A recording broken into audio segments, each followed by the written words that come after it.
Así que recibamos con un fuertísimo aplauso a Juan Esteban Orrego.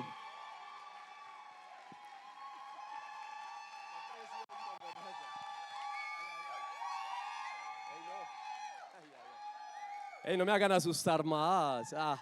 No me hagan asustar más. Bueno, qué privilegio y estoy feliz de estar esta mañana con ustedes. Ahorita en la primera reunión les decía que el domingo pasado fue brutal, fue muy hermoso. ¿Cuántos estuvieron? Levanten la manito de ellos, ¿cuántos? Y lo que decía el pastor, lo mismo. O sea, yo cuando llego, yo digo, ay Dios mío, cuando empiezo a ver un río de gente llegar y llegar y llegar, y yo creo que es ver la fidelidad de Dios. Bueno, ¿cuántos saben cómo se llama el tema de hoy? Recupera todo. ¿Listo? Y yo ahorita cuando hablaba con el pastor, yo le decía, lo que voy a compartir es mi vida. Ese tema soy yo, soy yo. Y la Biblia y lo que Dios quiere hacer es que la Biblia, la palabra de Dios se vuelva viva, se vuelva tu historia. Dice la palabra de Dios que la Biblia son ejemplos de personas que conocieron a Dios, que experimentaron cosas de todo tipo y se vuelven ejemplo para inspirarnos a nosotros. Entonces, esta mañana vamos a arrancar con un texto que está en Primera de Samuel 36, pero antes quiero darles contexto. Está hablando la historia del rey David. ¿Listo? El rey no era rey en ese momento todavía. ¿Cuántos saben cuánto tiempo se demoró David para ser rey después de que Dios a través de Samuel le dio la profecía? ¿Alguien sabe? 15 años. ¿Listo? Aproximadamente 15 años desde que Dios le da la palabra de que va a ser nombrado rey y pasa todo ese tiempo. Y en todo ese tiempo pasa este episodio. Y sucede que ellos salieron a una batalla, a la guerra, y termina la guerra y cuando llegan encuentran que un ejército contrario llamado los amalecitas habían conquistado su tierra, su campamento. Se habían robado todo. Se habían robado las mujeres, los niños, el oro, la plata, todo se lo habían llevado. Ellos llegaron, eran 600 hombres y cuando llegan dice que David se angustió mucho porque el pueblo hablaba de apedrearlo, pues todo el pueblo estaba en amargura de alma, cada uno por sus hijos, por sus hijas, mas David se fortalecía en su Dios. Esos 15 años que transcurrieron del rey David hasta llegar a ser rey representan lo que cada soñador, cada persona en la vida que tiene un propósito de Dios y que Dios le ha dado un sueño, tiene que caminar. Cada persona que tiene un sueño grande, de ese tamaño van a ser sus pruebas o sus situaciones. Y no es porque Dios te odie, no es porque Dios diga, ay, que hoy me levanté de mal genio, ¿qué me invento para amargarle la vida a esta persona? No. Todo esto tiene un propósito. Yo recuerdo, yo tenía 23 años y amaba a Dios desde los 18. Llevaba 5 años sirviéndole a Jesús. Tenía grupos, iba a los barrios, estaba de cabezas amando a Jesús. Y un día llamo a mi hermano me llama y me dice, Juan, ayúdame sirviéndome de fiador para hacer un crédito. Yo le digo, dale de una. Me llama y me dice, Juan, que estás reportado en data crédito por crédito, no puedes. Y yo, ¿cómo así si yo no saco nada de crédito? Cuando empiezo a investigar, habían falsificado mi cédula y una red de estafadores sacó como de 15, 20 almacenes cosas a mi nombre. De la noche a la mañana yo había perdido hasta el nombre porque no podía ir a ningún crédito. Me tocó empezar a ir a la fiscalía a tratar de demostrar que no era yo el que había tumbado todos esos almacenes. Adicional, mis padres, 35 años de casados, se divorcian en esa misma época. Destruyó la familia. En la empresa que trabajaba se fue a pique después de ganarme 2 millones de pesos, un poco más hace muchos años. Empecé a ganarme un mínimo. Mi esposa tenía 1 año de casado y mi matrimonio se fue a pique por la presión en todas las áreas de mi vida. Hasta el punto de que mi matrimonio estaba en juego también, estaba a punto de perderse. Me enojé, Les voy a decir la verdad. Yo no les voy a decir que, wow, no, me enojé mucho. Le decía a Dios, Dios, ¿por qué si yo estoy sirviéndote? ¿Por qué? Recuerdo un día que fui a una de las audiencias a la fiscalía a demostrar que no era, haciéndome estudio de huella y de firma. eh, Sale una familia llorando. Yo, ¿qué pasó? ¿Qué pasó? Porque lo acaban de condenar a 40 años. Y yo decía, ¿yo qué estoy haciendo acá? ¿Yo qué estoy haciendo en este lugar? Mi esposa se despertaba en la noche y me veía yo con los ojos así abiertos, en vela, preocupado por la situación que estaba sucediendo. Y empezó a golpear mi fe, empecé a escuchar voces de tanta derrota, tanto fracaso, tanta pérdida. Yo decía, hey, ¿yo qué hice pues? Yo no, como dicen vulgarmente, yo no maté un cura, ¿cierto? Vulgarmente lo han dicho, porque cuando a usted se le viene todo encima, es como si hubieras hecho algo mal en la vida. David había recibido una palabra profética y tal vez David en esa cueva, en otros lugares decía, ¿yo qué hice? ¿Por qué estoy viviendo esto? Y quiero darte tres cosas, unas que no debes hacer y otras que sí, en medio de cada situación. Yo no sé cómo llegaste, más de uno tal vez llegó en menos, no en cero, en menos 10, en menos 20. No sé si es tu familia, tu salud, tus recursos, otros hasta sus emociones, no tienen ni siquiera fuerzas para levantarse en la mañana. Y yo quiero darte tres puntos que a mí me sirvieron.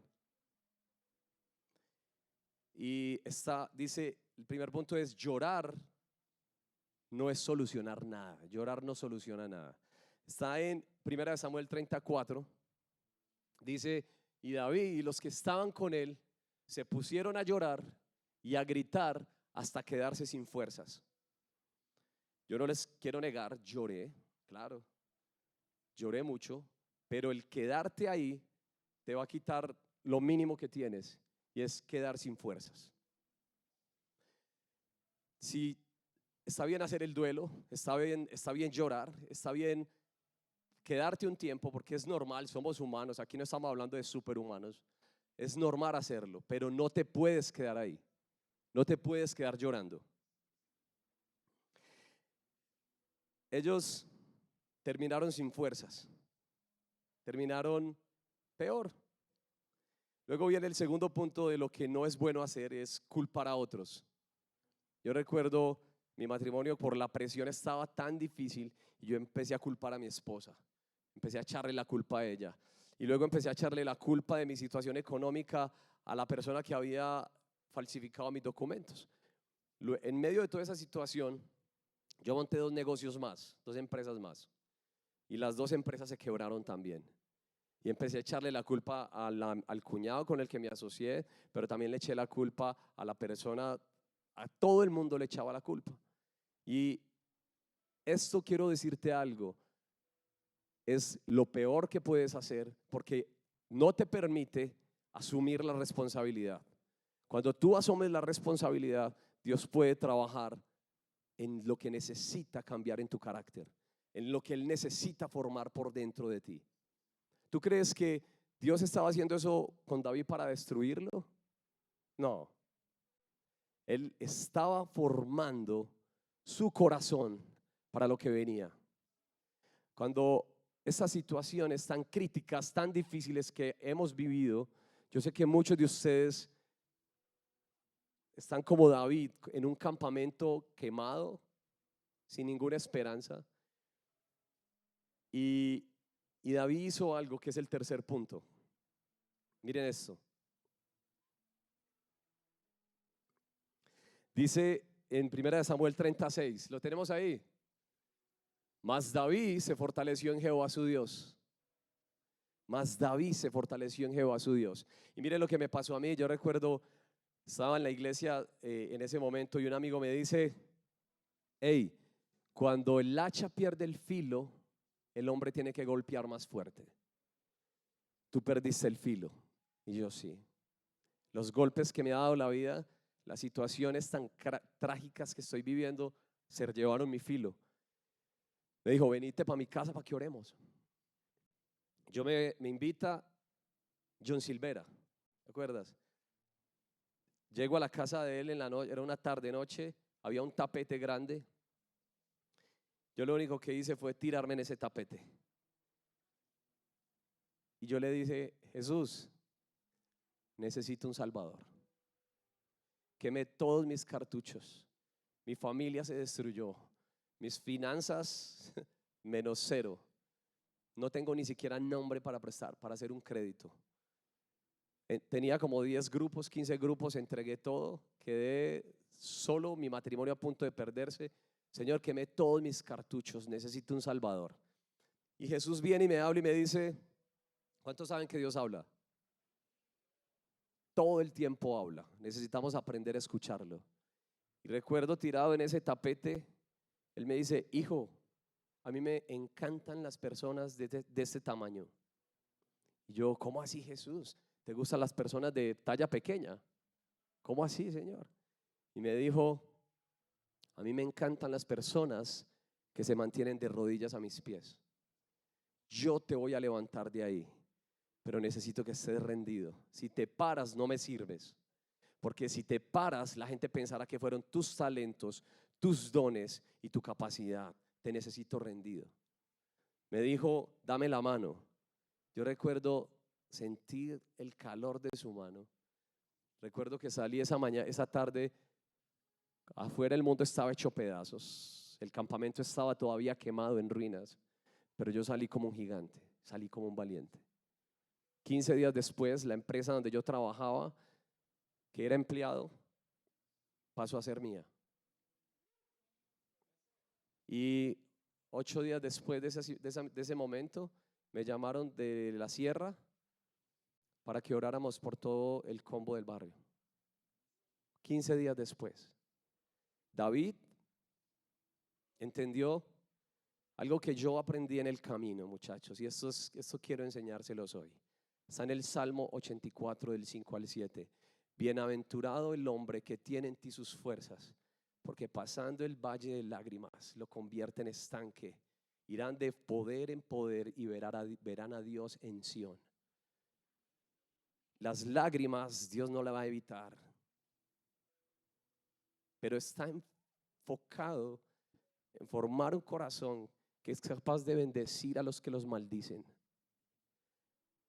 Dios estaba formando en David la capacidad de soportar un reino más grande de lo que él pensaba. Saúl no pasó un proceso como pasó David. A Saúl le mudaron el corazón, ¿sabían eso? Que simplemente vino el espíritu y el corazón se le mudó. Pero David no. David pasó 15 años siendo perseguido, siendo atacado por todo el mundo. Lo dejaron solo, perdió todo. Pero él entendió lo que yo entendí, y es que cuando estaba tirado en el piso, sin ni siquiera fuerzas para caminar, él se me volvió mi todo, mi identidad, mi fuerza.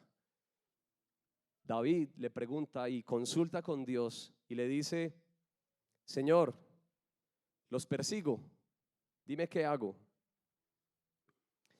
Y dice que Dios le dice, ve, que los vas a alcanzar.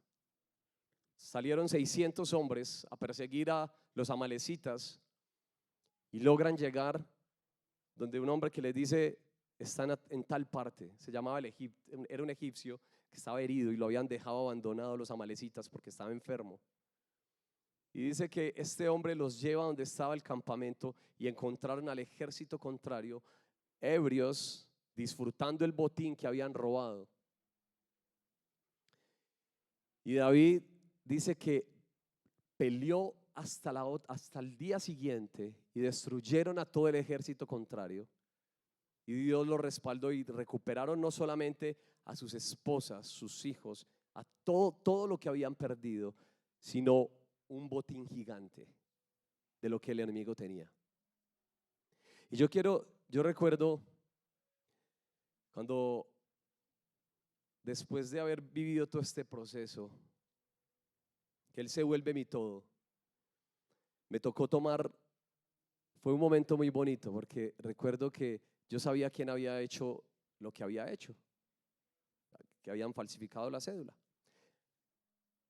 Y mi esposa y yo comiendo huevito y sin muchos recursos, veíamos que esa persona estaba estrenando carro. Y yo le decía, amor, yo le quiero rayar el carro a esta señora. Ustedes son muy santos, yo no, en ese momento no me salía lo mejor. Y yo, Señor, amor, yo le quiero rayar el carro. Y Dios me decía, no, Dios va a hacer justicia. Y yo quiero retarte esta mañana, sea lo que sea que has perdido, si ha sido tu familia, si ha sido tus recursos, si ha sido una relación, si ha sido aún tus fuerzas, que no te quejes en medio de la situación. David no peleó por el reino para tomar el reino de Saúl. Y cuando Absalón, su hijo, quiso quitarlo, tampoco se defendió. Lo que Dios, ¿saben a quién Dios le va a entregar nuevamente el botín? El que es capaz de bendecir al que los maldice. El que permitió que Dios formara su corazón en medio de la prueba. El que no se amargó y lloró y perdió las fuerzas. No al que se quejó y no asumió su responsabilidad. A ese no. Pero el que dice, Señor, me dejo formar, me rindo a tus pies. Y cuando me pare en medio de cualquier lugar, le diré a la gente que fuiste tú. Que fuiste tú. El que me entregó nuevamente el campamento, a mi familia, a mis hijos, a mi esposa. No fueron mis recursos, no fueron mis talentos, no fueron mis dones, Señor. Yo no sé en qué estás en este momento. Yo lo hice. Y te puedo asegurar, Dios te va a dar más de lo que perdiste. Yo lo hice. Les estoy hablando acá, no de una historia solamente, no de un cuento. Hoy, por la misericordia de Dios, tengo una empresa hermosa que Dios nos regaló. Aquí veo dos amiguitas que trabajan conmigo, ellas conocen mi historia. Una empresa hermosa que Dios nos ha prosperado. También tengo una esposa hermosa que se mantuvo en el momento más crítico de mi vida.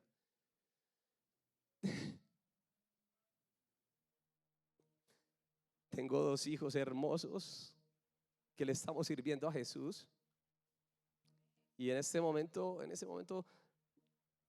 teníamos unos cuantos grupos. Hoy estamos liderando muchos de ustedes con todo el amor, sirviéndoles, porque creemos que no solamente nosotros recuperamos el campamento, sino que ustedes van a recuperar sus familias, sus finanzas, que ustedes van a recuperar sus hijos, los que piensan que se perdieron en la droga.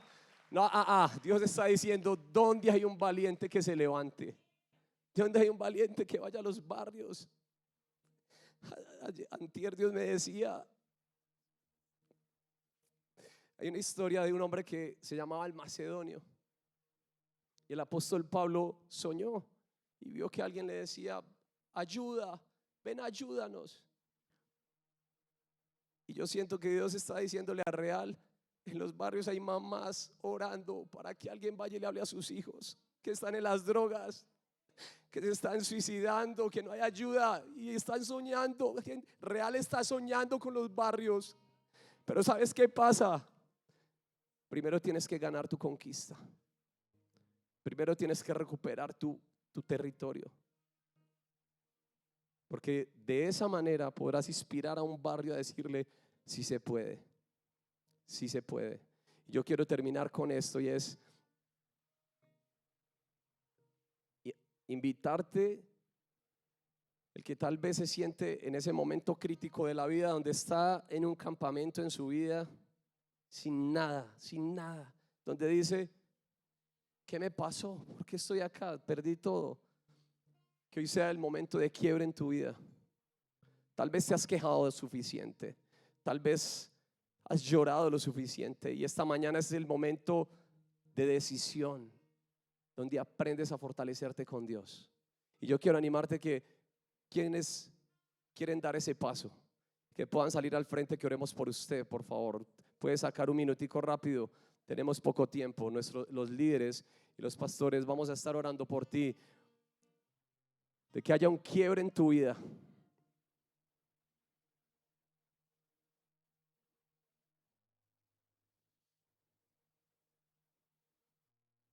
El Espíritu Santo está acá. El Espíritu Santo está acá. Él sabe la situación que estás viviendo.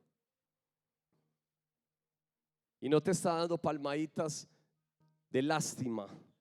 Qué pesar, lo perdiste todo. No, Él está acá esta mañana diciéndote: ve y persíguelos. Ve y persíguelos.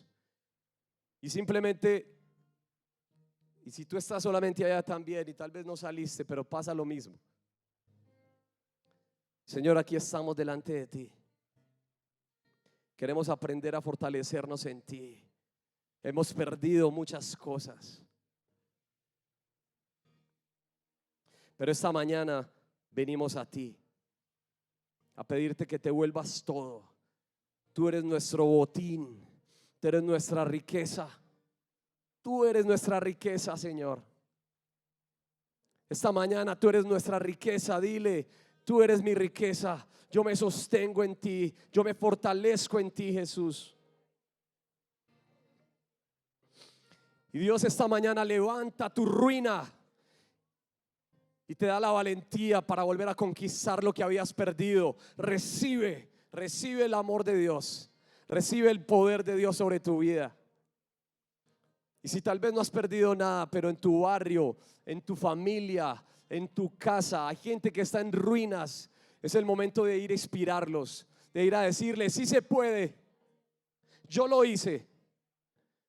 No porque sea fuerte, sino porque encontré el que me fortalece, el que reivindica mi vida, el que restaura mis